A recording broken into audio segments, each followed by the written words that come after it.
বন্ধুরা, আগামী 16ই জুলাই 31শে আষাঢ় মঙ্গলবার স্বয়ং প্রভু জগন্নাথ তিনি মাসির বাড়ি থেকে নিজ বাড়িতে ফিরবেন।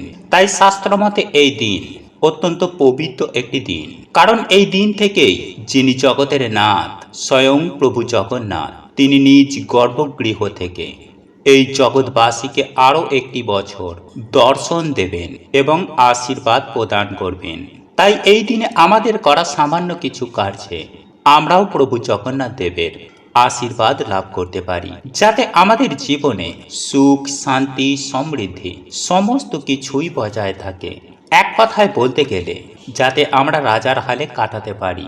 আর এ কারণেই বিষ্ণু পুরাণে স্বয়ং পরমেশ্বর ভগবান শ্রীকৃষ্ণ বলছেন যে উল্টো রথযাত্রার দিন যদি কোনো ব্যক্তি তার স্নানের জলে সামান্য এই জিনিসটি মিশিয়ে স্নান করতে পারে, তাহলে সেই ব্যক্তির জীবন থেকে সমস্ত পাপ যেমন ধুয়ে যাবে, ঠিক তেমনই সেই ব্যক্তি প্রভু জগন্নাথ দেবের আশীর্বাদ লাভ করবে।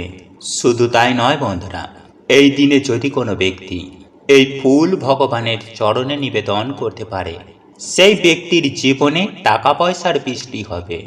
তাই আপনারা যদি ভগবানের আশীর্বাদ লাভ করতে চান, আপনারা যদি চান আপনাদের একটি বাড়ি হোক, নিজের একটি গাড়ি হোক, প্রয়োজন মতো অর্থ, ধন, সম্পত্তি থাকুক, তাহলে এই দুটি উপায়ের মধ্যে যে কোনো একটি উপায় আপনারা অবলম্বন করতে পারেন।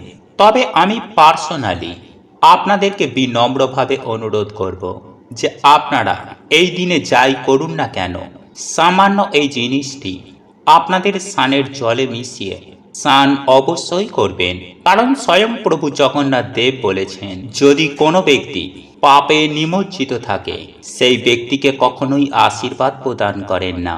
তাই আমাদের আপনাদের প্রত্যেকেরই এই দিন সামান্য এই জিনিসটি স্নানের জলে মিশিয়ে স্নান করে আমাদের প্রত্যেকের পাপ থেকে মুক্তি লাভ করা দরকার, নতুবা প্রভুর আশীর্বাদ থেকে আপনারা বঞ্চিত থাকবেন। তাই এই উপায় বা ক্রিয়া দুটি কিভাবে করবেন, কখন করবেন, তা জানার জন্য ভিডিওটি সম্পূর্ণ শেষ পর্যন্ত দেখতে থাকুন।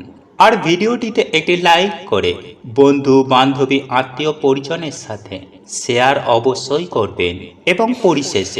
এবং পরিশেষে আপনারা যদি আমাদের চ্যানেলে এখনো পর্যন্ত নতুন হয়ে থাকেন, তাহলে চ্যানেলটি সাবস্ক্রাইব করে পাশে থাকা নোটিফিকেশন বেল আইকনটি অন করে রাখবেন, নতুন কিছু শিখতে পারবেন। চলুন এইবার মূল আলোচনায় প্রবেশ করা যাক। তবে মূল আলোচনায় প্রবেশ করার আগে জয় জগন্নাথের জয়, জয় শ্রীকৃষ্ণের জয় লিখে কমেন্ট অবশ্যই করবেন।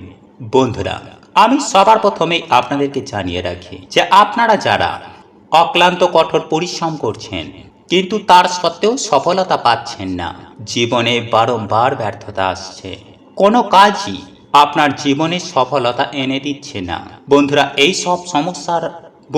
সব সমস্যার হাত থেকে আপনারা খুব সহজেই মুক্তি পাবেন। এই উপায় বা ক্রিয়াটি করার পর থেকে আপনারা প্রত্যেকটি কাজে সফলতা পাবেন। ঠিক তেমনই এর পাশাপাশি আপনার জীবনে কোনো বিপদ আপদ এসে আপনার কোনো ক্ষতি করতে পারবে না। আপনি খুব সহজেই আপনার পরিবার পরিজনকে নিয়ে সুখে শান্তিতে বসবাস করতে পারবেন। বন্ধুরা, আমাদের প্রত্যেকের জীবনে সুখ, শান্তি, সমৃদ্ধি থাকাটা একান্ত প্রয়োজনীয়। আর এ কারণেই আমরা প্রত্যেকেই হাড় ভাঙা অক্লান্ত কঠোর পরিশ্রম করি শুধুমাত্র সুখ শান্তিতে থাকার জন্য, কিন্তু তারপরেও আমরা কেউ সফলতা পাই না। আর এর কারণ হলো একটাই, আর তা হলো আমরা শাস্ত্রের বিধি বিধান অনুসারে চলি না। হ্যাঁ বন্ধুরা, আপনারা একেবারে ঠিকই শুনছেন। আমরা প্রত্যেকেই যদি শাস্ত্র মতে শাস্ত্রের বিধি বিধান নিষেধ মেনে চলি, তাহলে আমাদের জীবনে ভগবানের আশীর্বাদে সুখ, শান্তি, সমৃদ্ধি সমস্ত কিছুই থাকবে। তাই আজ আমি আপনাদেরকে এই ভিডিওটির মাধ্যমে আপনাদেরকে এমন একটি জিনিসের কথা বলবো, সেটি যদি মিশিয়ে এই দিন স্নানের জলে মিশিয়ে স্নান করতে পারেন, তাহলে শাস্ত্রমতে এটাই মনে করা হয় যে আপনার জীবনে সমস্ত প্রকার বাধা বিপত্তি কেটে যাবে এবং আপনার শরীর থেকে নেগেটিভ এনার্জি সুনিশ্চিতভাবে দূর হয়ে যাবে। বন্ধুরা, আমরা প্রত্যেকেই জানি যে সদা সর্বদাই নেগেটিভ এনার্জি সর্বত্র বিরাজ করছে এবং আমরা প্রত্যেকে এটাও জানি যে আমাদের মধ্যে নেগেটিভ এনার্জি থাকলে কখনোই আমরা জীবনে সফলতা পাব না। আমাদের জীবনে একের পর এক বাধা বিপত্তি নেমে আসবে। তাই আজ আমি আপনাদের উদ্দেশ্যে এটাই বলবো যে আপনারা এই দিন এই নিয়মগুলি মেনে চলুন এবং নিজেদেরকে নেগেটিভ এনার্জি থেকে মুক্ত করুন। বন্ধুরা, শাস্ত্র মতে উল্টো রথযাত্রার দিন স্নানের জলে নিম পাতা মিশিয়ে স্নান করলে জীবন থেকে সকল প্রকার বাধা বিপত্তি সুনিশ্চিতভাবে দূর হয়ে যায় এবং শরীর থেকে নেগেটিভ এনার্জি এক চুটকিতে দূর হয়ে গিয়ে বিপুল পরিমাণে পজিটিভ এনার্জি প্রবেশ করে, যার ফলে আপনি খুব সহজেই জীবনে সফলতা পাবেন। তাই প্রত্যেকেই এই দিনে স্নানের জলে নিম পাতা মিশিয়ে স্নান অবশ্যই করুন। দেখবেন এতে আপনার সকল পাপ ধুয়ে যাবে এবং এরই ফলে প্রভু জগন্নাথ দেবের আশীর্বাদ ও কৃপায় আপনার জীবনে বিশেষ ফল পাবেন। বন্ধুরা, আপনারা একটু লক্ষ্য করে দেখবেন জীবনে থাকা যে সমস্ত নেগেটিভ শক্তি আপনার জীবনে ক্ষতি করছিল, সেখান থেকে আপনারা সুনিশ্চিতভাবে মুক্তি লাভ করবেন। কোনো রকমের অশুভ শক্তি আপনার জীবনে ক্ষতি করতে পারবে না। বন্ধুরা, একই সঙ্গে আমি আপনাদেরকে এটাও জানিয়ে রাখি যে বাড়ির মধ্যেই নিম গাছ থাকা অত্যন্ত জরুরি, কারণ বাস্তুশাস্ত্র মতে নিম গাছের হাওয়া বাস্তুর যাবতীয় নেগেটিভ এনার্জিকে দূর করে। বন্ধুরা, এই নিম গাছের হাওয়া যদি মানব শরীরে প্রবেশ করে তাহলে সেই শরীরে রোগ ব্যাধি হয় না।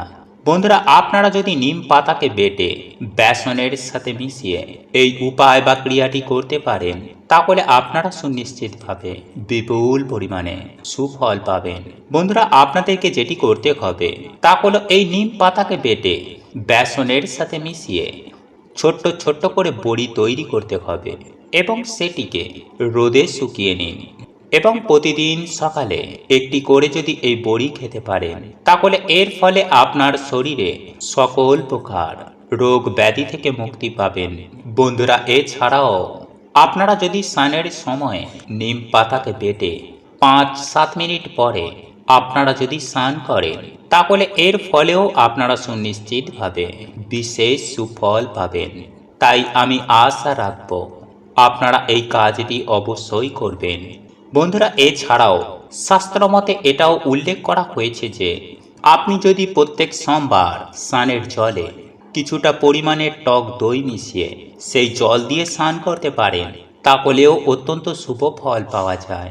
বন্ধুরা, এই টক দই দিয়ে আপনারা যদি স্নান করেন তাহলে খুব দ্রুত আপনার শ্রী বৃদ্ধি ঘটবে। হ্যাঁ বন্ধুরা, ধন সম্পত্তি বৃদ্ধির ক্ষেত্রেও এটি অত্যন্ত শুভ ফল এনে দেয়। এছাড়াও বলা হয়ে থাকে যে অনেক দিনের পাওনা টাকা ফেরত পাবারও একটা সম্ভাবনা বেড়ে যায়। তাই ফেঁসে থাকা টাকা ফেরত পেতে অতি অবশ্যই আপনারা এই কাজটি করতে পারেন।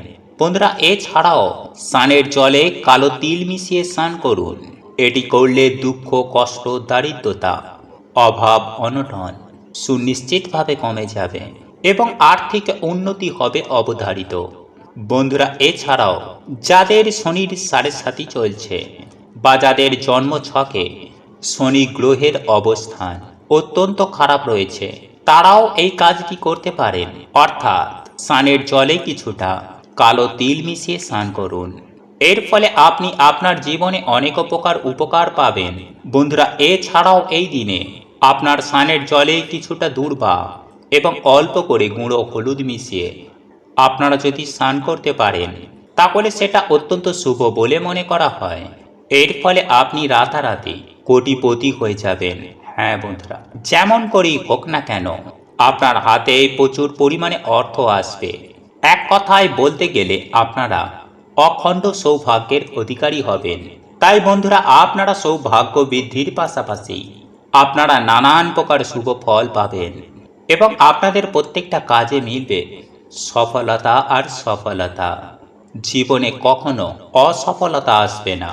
এছাড়াও এই দিনে আপনারা যদি স্নানের জলে সাদা চন্দন মিশিয়ে স্নান করতে পারেন তাহলে যারা দীর্ঘদিন চর্মরোগে আক্রান্ত তারা এই রোগ থেকে মুক্তি পাবেন।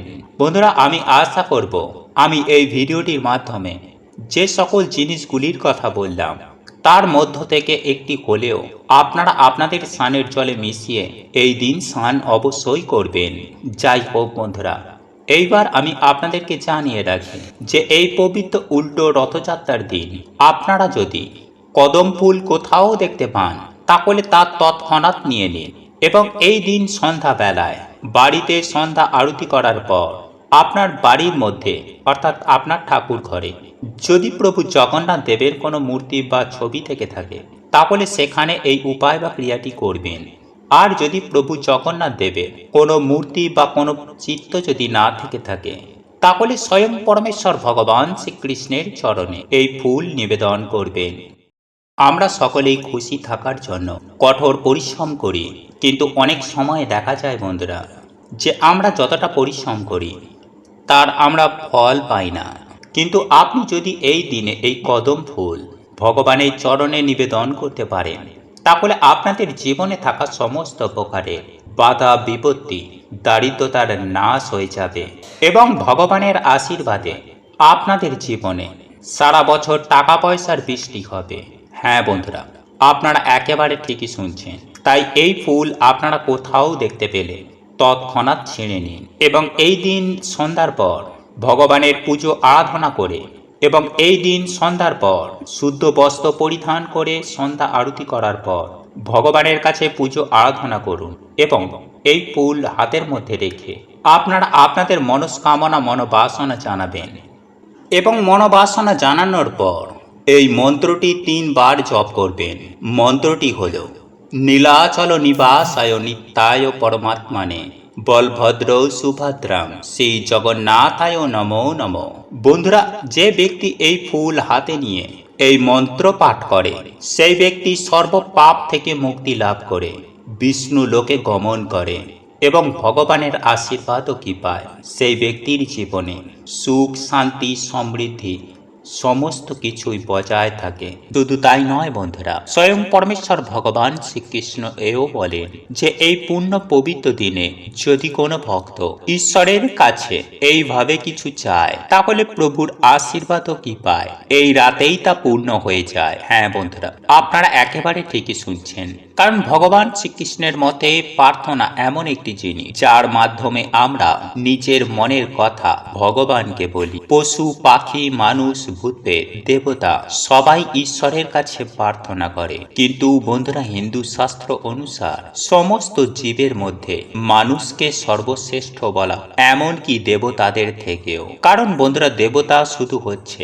একটি জনি, কারণ যখন মানুষ অনেক পুণ্য করে তখন সে স্বর্গলোকে গিয়ে দেবতার জন্ম পায় এবং মানুষ যখন অনেক পাপ করে ফেলে সে তখন তার নিচের জনিতে গিয়ে পশু পাখি দৈত্য ভূতপ্রেত এই সমস্ত জনিতে জন্ম পায়। কিন্তু এই সকল জনির মধ্যে মনুষ্য জনিকেই সর্বশ্রেষ্ঠ বলা হয়, কারণ বন্ধুরা এই জনিতেই আমরা একমাত্র ঈশ্বর প্রাপ্ত করতে পারি এবং এই মনুষ্য জন্মেই আমরা যে কর্ম করি যে প্রার্থনা করি তার সব কিছুর আমরা ফল পাই। কিন্তু বন্ধুরা আপনারা হয়তো শুনলে চমকে উঠবেন যে একজন পুরুষের তুলনায় একজন স্ত্রীদের প্রার্থনা ভগবান আগে শোনে, কিন্তু কিভাবে প্রার্থনা করতে হয় তা বেশিরভাগ মানুষই জানে না।